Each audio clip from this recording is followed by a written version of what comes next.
Сегодня мы с вами начнем говорить о второй главе монографии Анатолия Эдуардовича Юницкого «Струнные транспортные системы на Земле и в космосе», которая посвящена рассмотрению конструктивных особенностей различных видов струнного транспорта. В начале главы рассматривается его принципиальная схема.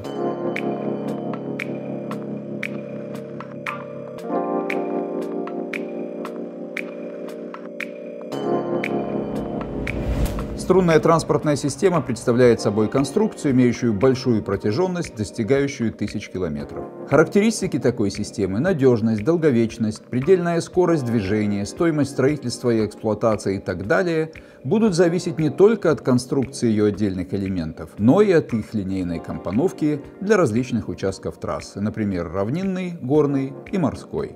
Струнная путевая структура размещена на опорах, разделяющихся на три характерных типа – промежуточная или поддерживающая, анкерная и в некоторых случаях тормозная, установленные с шагом от 10 метров до 7 километров на современном уровне развития технологии Skyway, а теоретически и до 10 километров. Расстояние между опорами зависит от технологии строительства, рельефа местности, используемых материалов, условий эксплуатации, массы и расчетной скорости движения транспортного модуля, усилий натяжения струны и других факторов. Именно такие расстояния Skyway позволяет проходить одним пролетом. Так могут быть преодолены глубокие ущелья, проливы, расстояния между островом и материком, между вершинами соседних гор и другие препятствия. Параболический прогиб путевой структуры под действием силы тяжести незначителен, что позволяет плавно вписать его в продольный профиль трассы. На морском участке трасса Skyway может размещаться в подводной трубе тоннели, выполненной с нулевой плавучестью и размещенной на большой глубине с целью обхода мощных морских течений. На такой глубине также исключается воздействие разрушительных штормов. На основных участках высокоскоростного Skyway путевая структура не имеет прогибов, так как статический прогиб струны спрятан внутри рельса. Нагрузка от веса путевой структуры и транспортного модуля передается на струну посредством прокладки, роль которой может выполнять, например, бетон, как это осуществлено в экотехнопарке, высота которой изменяется от нуля над опорой до максимального значения в середине пролета.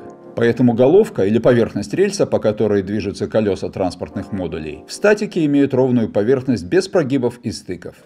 Один из вариантов исполнения – струнная ферма, использованная в экотехнопарке. Также для оптимизации затрат на строительство городского и пригородного струнного транспорта возможно рассчитать небольшой провис путевой структуры, не ухудшающий комфорт передвижения. Возможно такое выполнение рельса, в котором рабочая поверхность представляет собой волнистую линию.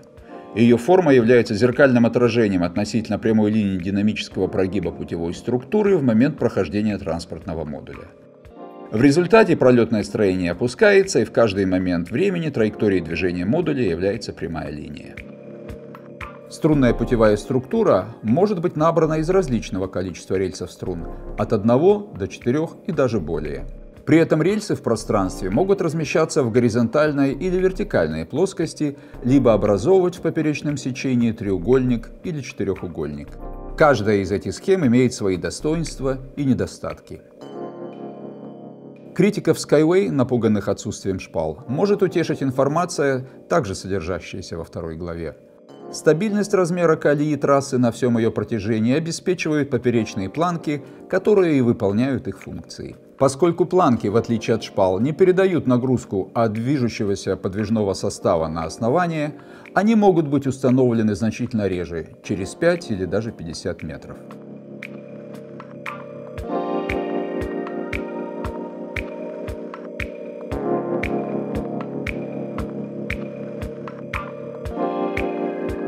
Далее в главе подробно рассматриваются струнные рельсы и опоры, что мы уже комментировали в первом видео данной серии, а также подвижной состав и технологии строительства, на чем мы остановимся в следующем выпуске.